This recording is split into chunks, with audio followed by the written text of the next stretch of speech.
Boa tarde a todos os ouvintes. Nossa satisfação de mais uma vez entrar em sintonia com todos aqueles que estão ligados no programa Reflexões Espíritas. E justamente para levar esclarecimentos que levem à reflexão sobre os valores da nossa vida. E com muito prazer temos a presença do médium Hércules Gonzaga, e que cumprimentamos com boa tarde e que vai cumprimentar os amigos ouvintes. Boa tarde a todos os ouvintes, a todo o povo de Espumoso e região.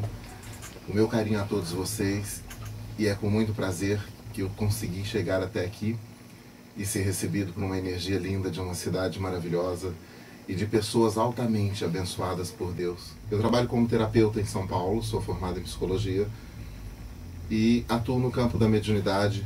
Quando eu não estou no meu trabalho, aquele que me mantém o meu sustento, eu dedico os meus momentos, dos quais poderiam ser de lazer, eu dedico ao lazer de estar junto a Deus e poder ajudar os que sofrem, tentar na medida do possível consolá-los, falando sobre perda, até porque na minha trajetória eu tive perdas importantíssimas da minha vida, de pessoas a quem amei muito, e através dessa dor eu procurei transformá-la em algo mais útil do que ficar sentado no sofá, entregue à tristeza ou uma depressão que me levaria a lugar nenhum.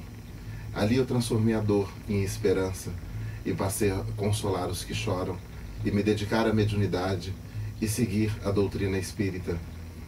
Não com fanatismo, não com exageros, mas buscando elucidar e esclarecer sobre o Cristo, facilitando a minha trajetória e a de todos aqueles por onde eu passo e estou junto sempre. Precisamos abraçar o Cristo, para que quando chegar o momento de mais um adeus, nós não nos questionemos o que está acontecendo e por que aconteceu, mas que nós tenhamos o consolo suficiente para entender que seremos os próximos também em uma lista da qual não sabemos o instante e nem em que momento será. Mas estamos ali, seguros na mão de Deus, porque se prestarmos atenção, não somos donos de nada, nem do nosso próprio corpo. E nos maltratamos com tantas coisas, com tantas angústias, com tantas solidões. Precisamos ser mais amigos e companheiros uns dos outros, estendermos as mãos, ficarmos juntos, dividir a dor da perda de alguém, falar sobre o assunto, não evitá-lo, para que possamos liberar essa energia dolorosa do espírito e substituí-la por esperança, fé, compreensão. Tudo, de preferência, com as mãos sobre o Evangelho, buscando o entendimento e o conhecimento. Ninguém pode viver, nem fazer uma viagem pela Terra sem um mapa nas mãos. Ninguém pode viver e buscar o céu ou a salvação sem o Evangelho, que é a rota de salvação. Com certeza. E como médico, como terapeuta também, eu sempre explico que se você fizer qualquer coisa que não seja bem feita, você não está fazendo para o outro, você está fazendo para si. E sempre vai ficar aquela sensação de que algo está incorreto. Então você faz mal a você, ninguém faz mal a ninguém, a não ser você mesmo. E quando os outros conseguem te fazer o mal, é porque você permitiu. Ninguém faz sem sua permissão também, com certeza. E como médium há 25 anos, como kardecista, eu posso dizer a todos que estão nos ouvindo que religião não salva ninguém. O que te salva é a sua moral e a sua conduta. Se você souber levar sua moral, sua conduta, estudando uma doutrina e seguindo, você está levando você para o caminho que você plantar e vai colher o seu próprio plantio. Mas dizer-se religioso e dizer eu estou salvo é muita prepotência, quando a gente na realidade está praticando o pior do nosso espírito, rejeitando o nosso próprio semelhante. E não foi isso que o Cristo disse. Ele não deu autoridade a ninguém para se dizer melhor que ninguém, e muito menos em seu nome separar o joio do trigo. Será? Com a palestra motivacional e depois com aquele contato com os entes queridos. E não haverá cobrança de ingresso, é tudo gratuito. É completamente gratuito, é tudo realmente feito com o mais puro amor. E ali nós vamos nos entregar. Por alguns momentos nós vamos falar da mesma dor que nos incomoda, eu vou falar de motivações, vou dar dicas de como melhorar a si próprio.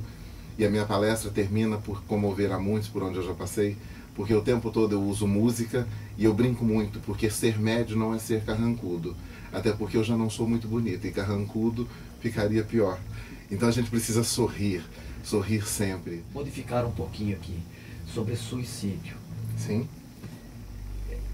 Esta porta falsa que as pessoas cometem julgando que vão se livrar da sua dor e sofrimento. E vão sofrer muito mais quando se entregarem a este suposto caminho. O suicídio nada mais é do que destruir a própria vida que Deus presenteou você.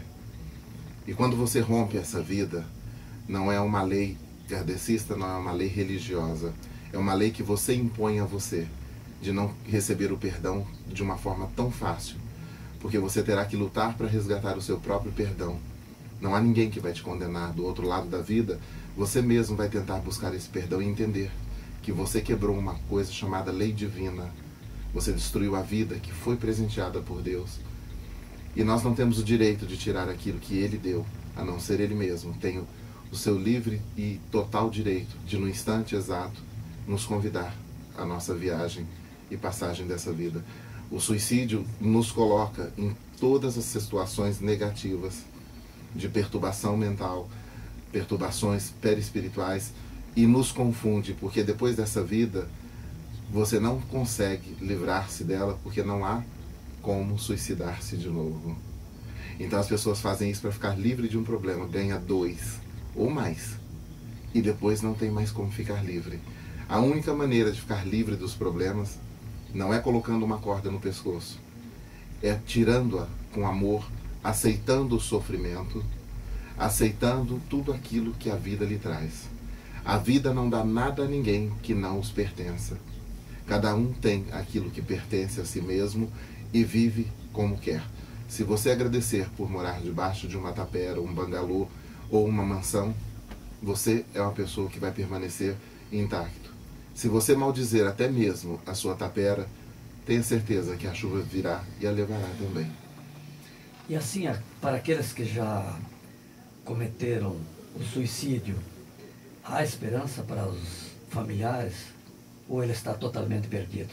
Não, há esperança sim.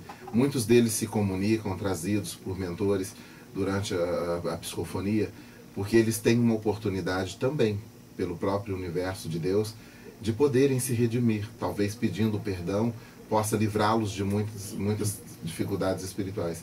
E nesse instante também eles são trazidos. Não são considerados na fila da espiritualidade como um leproso, não. São considerados como pessoas que quebraram sua própria vida, usando do livre-arbítrio, mas não são condenados de Deus. Quando eu digo que eles pagam pelas suas atitudes, é o inconsciente deles cobrando a atitude de não ter mais o corpo.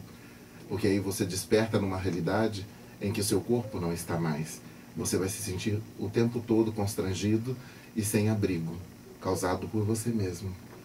É importante compreendermos isso. Então, E acima de tudo, irmão Renato, só uma observação. O suicídio ocorre pela ausência de Deus em nosso coração.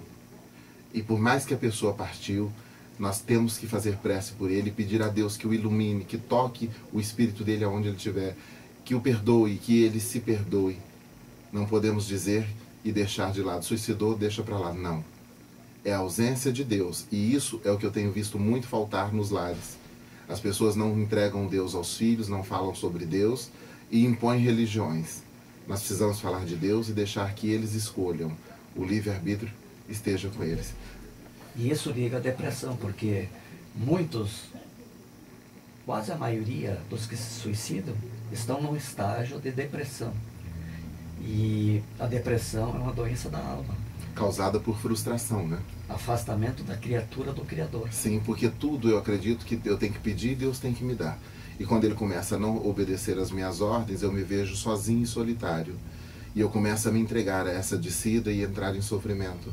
A depressão é algo que nós temos que ter muita atenção. É um aviso de Deus nos chamando para despertar, voltar a lutar, procurar alguma coisa para fazer o tempo todo, ler uma revista espírita, ler uma notícia bonita, procurar dar uma volta pela cidade, tomar sol de manhã uma vez ou outra, fazer uma caminhada, para que vá espairecendo o próprio espírito e desvinculando da energia depressiva. Porque a depressão é uma frustração em si, que tem 1000 formatos. A depressão pode ocorrer, em muitos casos, por exemplo, de mãe. A mãe que entrou em depressão porque ela viveu a vida do marido, ela viveu para os filhos se casaram, foram embora, o marido perdeu a vida, atravessou para outra dimensão, já desencarnando, e ela se sente sozinha e abandonada. Quando você dá a sua vida pelo outro, você está abandonando a sua casa espiritual. Nós podemos auxiliar o outro, mas não dar a vida pelo outro. Não é o egoísmo que querer tudo para si. Não, não é o egoísmo, é saber compartilhar. Exatamente, e valorizar a si. Totalmente, não espere ninguém te dar valor. Você nasceu com esse valor. Tudo aquilo que eu espero, meu irmão Renato, do outro, eu tenho dentro de mim. É que eu não olho para mim, eu estou sempre olhando na vidraça dos outros. Nós sempre temos o hábito de achar que o gramado do outro é mais verde do outro lado da cerca. E quando nós aproximamos, o gramado dele é tão seco quanto o nosso. Ele também tem problemas. Nenhum de nós somos felizes 100%. Todos nós temos altos e baixos. E nessa hora dos altos e baixos é que a doutrina espírita nos ensina: dê a mão ao outro. Aonde secou a grama, um dá a mão ao outro e ajuda a regar o jardim do outro. E assim ambos farão um pelo outro. E voltaremos a viver todos juntos. Não é viver esse egoísmo. Ah, se ele tem problema, o problema é dele. Se ele tem depressão, o problema é dele. Não é problema dele, é problema nosso. Porque se nós podemos falar de Deus, por que não fazemos? Então vejam essa mensagem, despertem, observem a falta que faz a gente dar as palavras de Jesus, as palavras de Deus aos nossos filhos. Quantas vezes nós deixamos eles partirem sem saber nada sobre Jesus, porque demos uma vida moderna demais e Jesus é um quadro na parede antiquadro. Não existe. Nós precisamos acordar para isso. Parar de dar coisas e dar o coração. Ser pai não é dar presente, é dar a alma, é dar todo o espírito, é possibilitar ao filho sentir o porto seguro e, ao mesmo tempo, deixar que ele sinta Deus através de você. Como é bom poder dar um abraço, como é bom poder olhar para uma criança saudável. Muitas das vezes nós passamos por isso e já assistimos isso, quando não na nossa casa, na casa de alguém, de ver um pai com um filho debilitado no hospital e pedindo e rogando a Deus que permita que o filho viva pelo menos mais um ano, para que ele possa caminhar com ele e dar um abraço. E quantas vezes nós estamos desperdiçando tudo isso em casa, porque nós estamos concorrendo com os filhos. O filho diz A, nós dizemos A e B. O marido diz algo, nós dizemos o dobro. E agora mesmo nós podemos olhar para trás e ter alguém faltando e nós vamos entender que desperdiçamos o tempo. E as crianças nada mais são do que o símbolo do que nós temos dentro de nós. Nós somos crianças crescidas, baderneiras, desorganizadas. Quando Jesus diz: deixar vir a mim os pequeninos, que deles é o reino do céu. Nós precisamos deixar o nosso lado criança falar mais alto. Nós precisamos sorrir mais, permitir comer pipoca, permitir comer um pote de sorvete abraçado aos filhos, rolar no chão. Não vamos deixar amadurecer, porque muita coisa que amadurece costuma apodrecer. Então nós temos que deixar amadurecer da forma exata, perfumando, encantando, semeando, né? E nós somos, é o que eu volto a dizer, nós somos só crianças crescidas.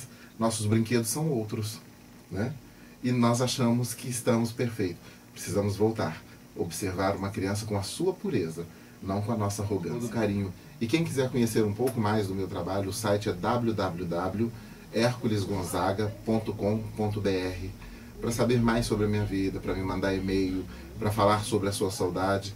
Podem escrever quando quiserem e sintam-se à vontade. Muito bem, chegamos já ao final do programa, que foi rápido, como sempre. E desejo a todos que me querem bem o dobro. E desejo a todos que me desejam algo diferente em dobro. Que Deus abençoe a cada um que esteja no lar de cada um, abençoe a cada um das pessoas que buscam por Ele, que necessitam, e que Ele também abençoe aqueles que o esqueceram, e que possa ser no caminho deles um farol a iluminá-los.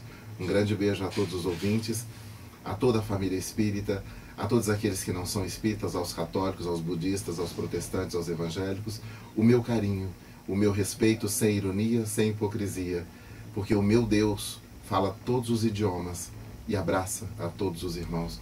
Grande beijo a todos e paz profunda no coração sempre.